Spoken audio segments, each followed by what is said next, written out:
How intelligent people deal with stupid people, Schopenhauer. Introduction. There is a particular kind of suffering that intelligent people rarely talk about. The slow, grinding exhaustion of living in a world populated by minds that refuse to think.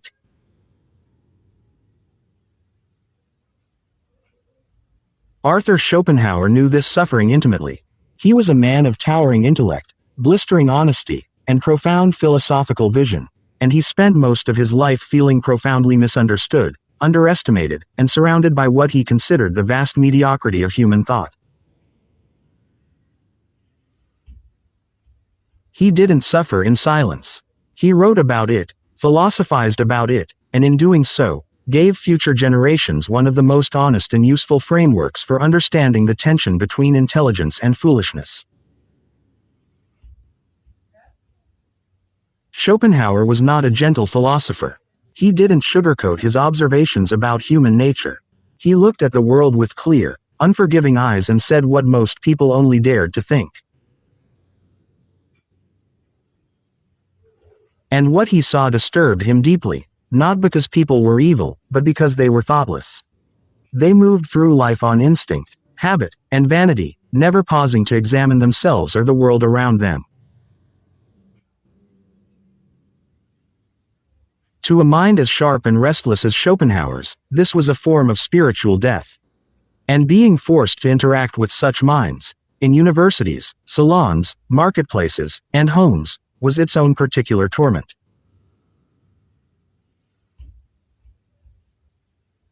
But here is what makes Schopenhauer remarkable. He didn't just complain. He developed a philosophy for enduring it, even mastering it. If you have ever felt the frustration of being the most awake person in a room full of sleepwalkers, then what follows was written for you. The nature of stupidity, what Schopenhauer really meant. Before we can understand how Schopenhauer believed intelligent people should deal with foolish ones, we must first understand what he meant by stupidity.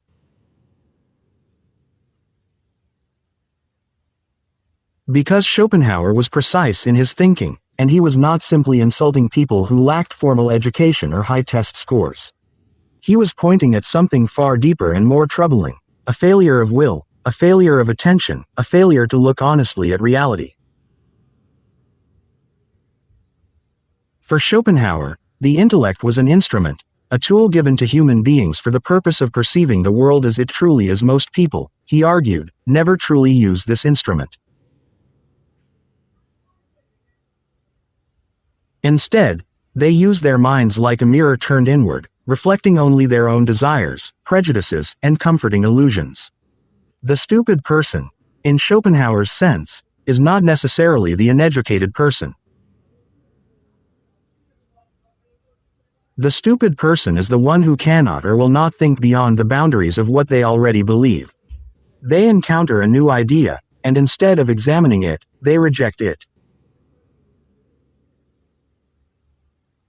They encounter a contradiction in their thinking, and instead of resolving it, they ignore it. They live, as Schopenhauer would say, in a kind of perpetual dream, mistaking the projections of their own will for the nature of reality. This is why stupidity, for Schopenhauer, was a moral failing as much as an intellectual one. It required a kind of willful blindness, a refusal to do the hard work of genuine thought. And it was this refusal, this laziness of mind dressed up as certainty, that drove him to the edge of despair. The loneliness of the intelligent mind. One of the most painful truths that Schopenhauer articulated, one that resonates across centuries, is that genuine intelligence is inherently isolating.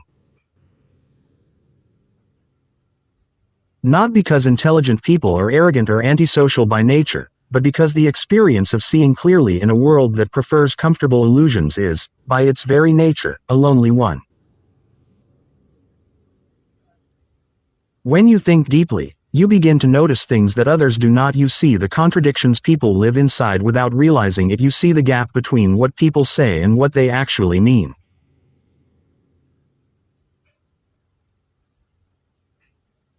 You see through the performances, the pretensions, the social masks.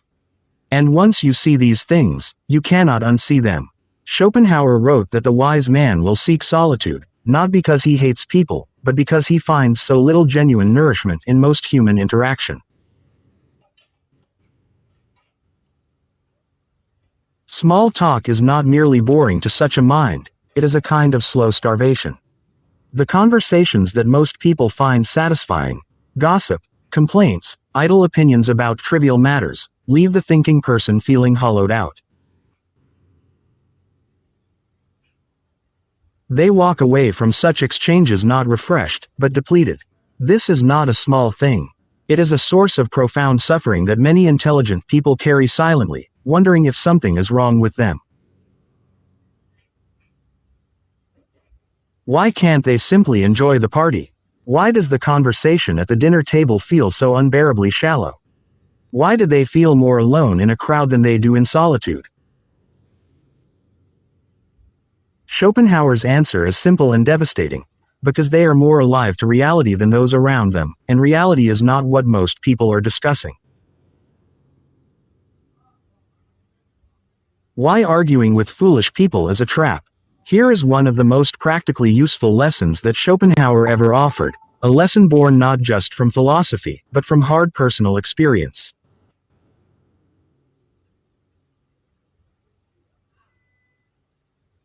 He had, in his earlier years, made the mistake that most intelligent people make at some point. He tried to argue foolish people into reason. He believed, perhaps naively, that if he could just present the right evidence, construct the right argument, demonstrate the logical flaw in someone's thinking with sufficient clarity, they would see it. They would change. They would grow. They didn't. And his failure taught him something essential about the nature of stupidity. Stupidity, as Schopenhauer came to understand it, is not defeated by logic. Because the stupid person, again, in his specific philosophical sense, is not operating primarily from logic in the first place. They are operating from ego, from emotion, from the deep human need to be right. An argument, no matter how airtight, is not experienced by such a person as an invitation to think. It is experienced as an attack. And when people feel attacked, they do not concede.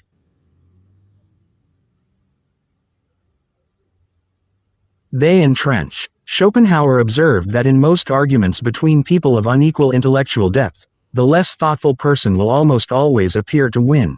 Not because their position is stronger, but because they are more willing to be shameless, more willing to distort, more willing to fight dirty.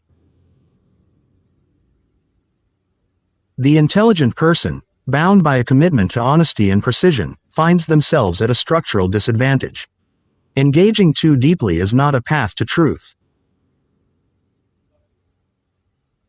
It is a path to exhaustion. The wise response, Schopenhauer concluded, is often simply to disengage, to recognize that some battles are not won by fighting, but by refusing to enter the arena. The art of strategic silence. If arguing with foolish people is a trap, then silence is one of the most powerful tools an intelligent person can wield.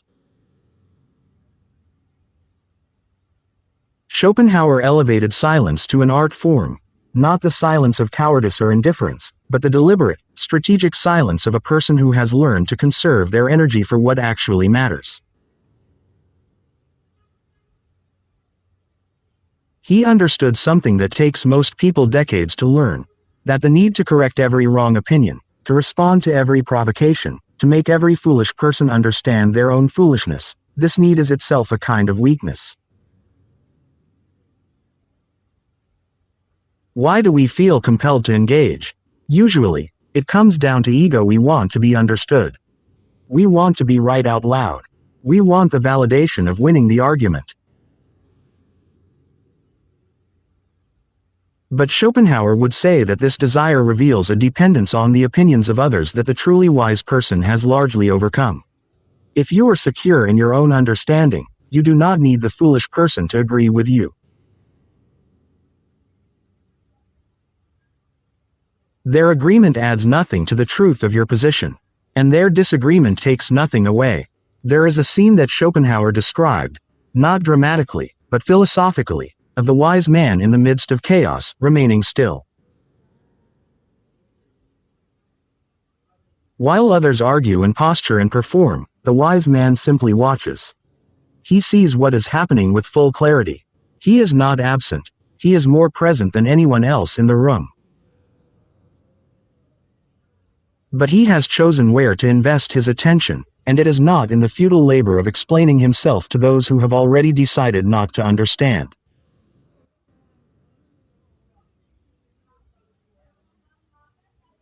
His silence is not emptiness.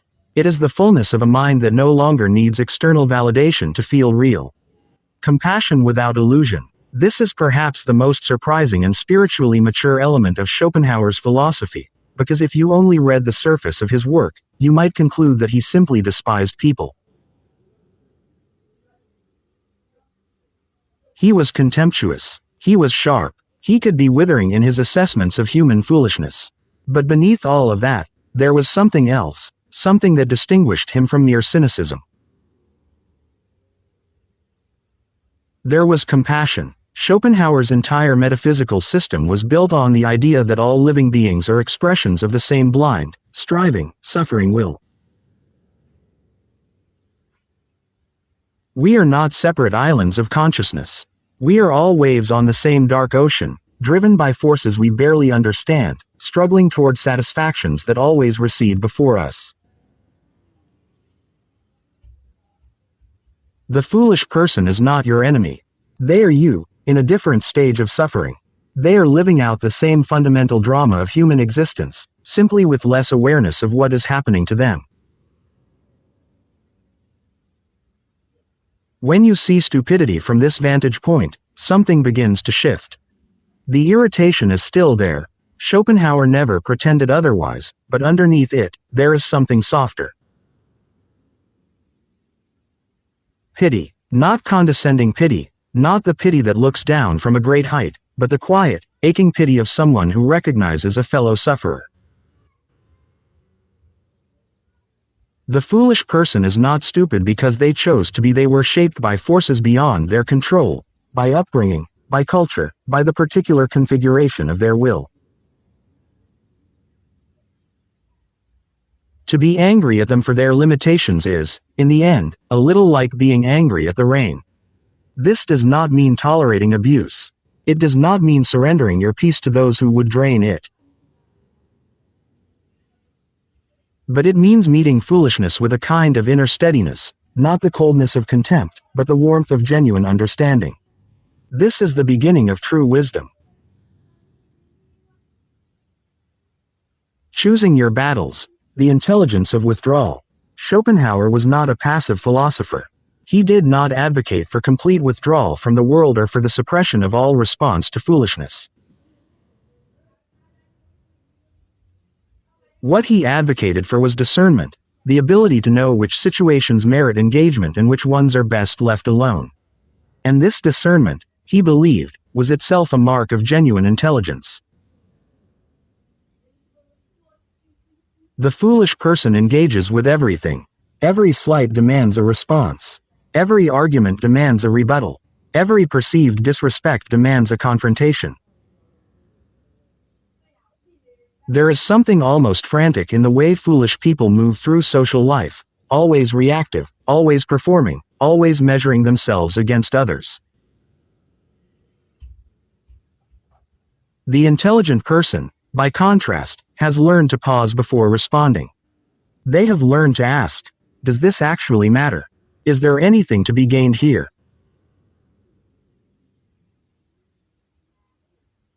Will engaging move anything forward, or will it simply burn energy and generate heat without light? This is not apathy, it is economy. The intelligent person has a finite amount of energy, mental, emotional, spiritual, and they have learned to spend it wisely. They pick their battles not out of fear, but out of clarity. When something genuinely matters, when a principle is at stake, when someone vulnerable needs defending, when an idea is important enough to fight for, they engage with everything they have. But they do not waste themselves on every provocation that crosses their path. They have learned what Schopenhauer considered one of the highest human skills, the ability to let things go. The inner fortress, building a life of meaning despite the noise. Schopenhauer believed that the intelligent person's greatest project was not the transformation of the world around them, but the cultivation of their own inner life. He called this inner life the only true domain of freedom, the space that no foolishness, no mediocrity, no external noise could invade without permission. And he devoted enormous energy to describing what this inner fortress looked like and how it could be built. At its foundation was self-knowledge, the unflinching, honest examination of one's own nature, desires, and illusions. The person who knows themselves deeply is not easily destabilized. They have already confronted their own contradictions, their own weaknesses, their own capacity for foolishness. They do not need to project these things outward or become defensive when others point at them. They carry their own judgment as a steady inner compass, and this compass does not require external confirmation to keep pointing north.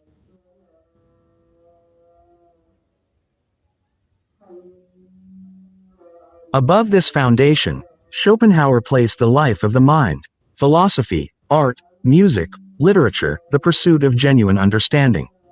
He believed that aesthetic experience, in particular, offered a temporary escape from the tyranny of the will, moments of pure perception in which the self dissolved and what remained was simply the clear seeing of things as they are. These moments were, for him, among the highest that human life could offer. And they were available to anyone willing to do the work of cultivating sensitivity and attention. The noise of foolish people receded in such moments, not because the world had changed, but because the inner life had grown large enough to contain it. What intelligent people owe the world, and what they don't? There is a question that haunts many intelligent people, particularly those who have internalized some version of Schopenhauer's thinking, and it is this: am I obligated to help? When I see people living in confusion, operating from illusion, hurting themselves and others through sheer thoughtlessness, do I have a duty to intervene? To explain, to teach. Schopenhauer's answer was nuanced, and it is worth sitting with. He did not believe that the intelligent person owed the world their peace, their energy, or their sanity. He was not interested in martyrdom. He had little patience for the kind of noble suffering that consists of endlessly explaining yourself to people who are not listening.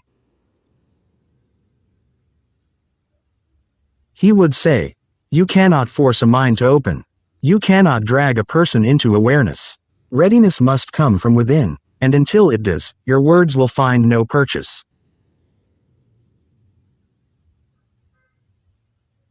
But he also believed in a quieter form of obligation, not the obligation to convince or convert, but the obligation to live truthfully. The intelligent person owes the world the example of a life genuinely examined, genuinely felt, genuinely committed to seeing clearly.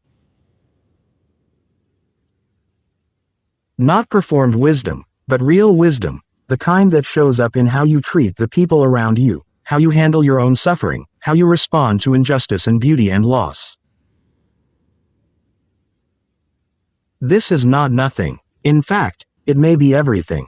A single life lived with genuine awareness sends ripples outward in ways that no argument ever could. It plants seeds in minds that are quietly watching, quietly wondering if another way of being is possible. The paradox of superiority. Why truly intelligent people stop feeling superior. Here is the deepest paradox in Schopenhauer's thinking about intelligence and foolishness, the one that most people miss, and that most self-described, intelligent people, have not yet arrived at. True intelligence, in Schopenhauer's full philosophical sense, does not culminate in a feeling of superiority. It culminates in something far stranger and more humbling, the recognition of one's own foolishness. The more honestly a person examines themselves, their motivations, their illusions, their automatic reactions, the ways in which they too are driven by ego and desire and fear, the harder it becomes to look at others with contempt. Because the distinction between the intelligent person and the stupid person begins to blur. You see your own foolishness too clearly to maintain the comfortable fiction that you are categorically different from those who frustrate you. You have simply become more aware of your condition, not freed from it. This is a radical and unsettling realization. It means that the wisdom Schopenhauer spent his life describing is not a destination you arrive at and then relax into. It is a practice, a daily, moment-by-moment practice of honest seeing. The person who walks around feeling superior to everyone around them has not achieved Schopenhauerian wisdom. They have achieved its early stage, the recognition of others' limitations, without yet completing the journey into the recognition of their own. True wisdom is not the absence of foolishness. It is the ability to hold your own foolishness with the same compassionate clarity with which you hold others. Living well in a foolish world, the final teaching. So what, in the end, is the Schopenhauerian prescription for the intelligent person navigating a world that so often seems determined to frustrate them? It is not escape. It is not contempt. It is not the performance of superiority. It is something quieter, harder, and ultimately more freeing than any of those things.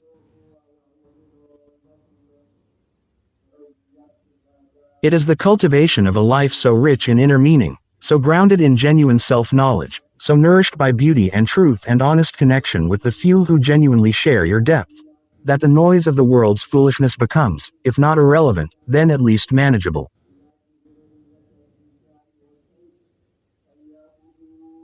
It is the decision to stop waiting for the world to rise to your level and to instead build something worth living inside.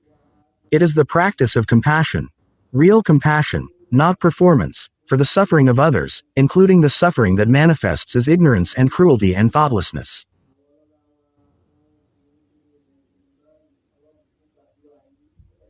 Schopenhauer did not promise that this would be easy.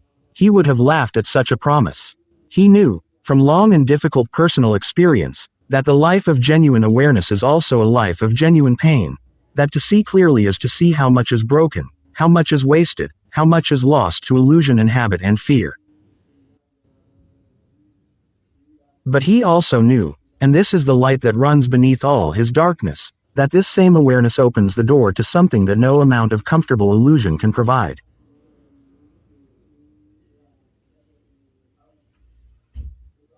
It opens the door to truth.